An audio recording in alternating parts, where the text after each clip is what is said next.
do you think that's what we missing a lot in hip hop, or is that you think that just strictly mainstream? You do like you being independent, so you are in a lot of independent spaces now with a lot of artists that are independent.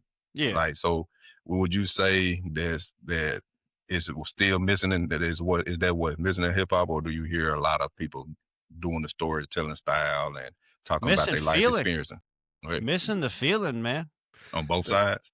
no, not the independent so much. That's why I Okay, like independent is because they refuse to sell out to the okay, masses. okay, okay, cool. And they kept the feeling alive because the masses, they wanna shift it so that, they can gear the young towards anything negative any way that they possibly can and divide, divide, divide, divide. And I like to expose that that's what they're doing because people are blind to that. They don't even have a clue. Yeah. Yeah, yeah, most definitely. And like I said, with the masses, yeah, you don't like I've been talking with other artists and so forth, that is not always all on the masses, because on a business standpoint, you get it. It's supply and demand, So it's also on the fans too. They going with what people want to hear. So it's a catch 22, and then they may be trying to spin some kind of narrative and stuff like that too as well on their side, but also be the fans and so forth. But I think more and more people, like, it's starting to shift a little bit, where more and more people are starting to want more than just the stuff you hear all the time. Money, car, clothes, Yeah. violence, and stuff like that. They want to hear some more cerebral, thought provoking type thing. It's a That shift back and forth, man. It's mm, always done that shift back and forth where mm, it'll be music that means nothing, then it'll be yeah, music that's meaningful, and then it'll be back to the yeah, music that means nothing, and it shifts back yeah, and forth with the generations, man, and mm, it's supposed to do that. That's magnetic force. That's science. yeah.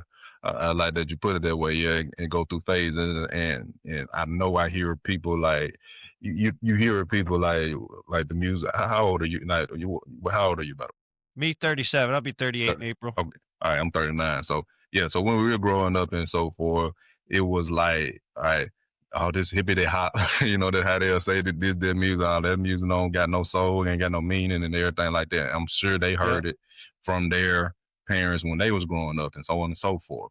So I think it's a perpetual cycle of that going on a little bit, and as well as us, as well as us not really understanding that, like, when we grew up, it was definitely bullshit out there too as well. You know what Yeah, I'm saying? yeah. So we not really thinking about that, but when we hear the new bullshit, it don't, yeah, like, well, nah, that wasn't how I grew up. But now you go back, it was some bullshit when we were growing up. So I Yeah. think it's a lot of that, people not realizing. But at the same time, it is a lot of music that being pushed in a certain way too as well. I think that can And we change. But need yeah, like, those we need yeah, go those ahead. times with the bullshit, man. It helps Yeah, it helps weed out the good stuff, and then when that bullshit's happening, you get to cherry pick then. And you cherry pick from the bullshit, and then you get a mass amount of awesome stuff back again, and it just keeps shifting back and forth. yeah, most definitely. And like I said, it need to be a balance. Now, you can't just be all conscious and all this and all that. It just one thing. Because yeah, you're gonna get run, you're gonna get tired out, or gouged out on one particular type of music. And I think artists that diversify definitely stay longer better, instead of just being one way.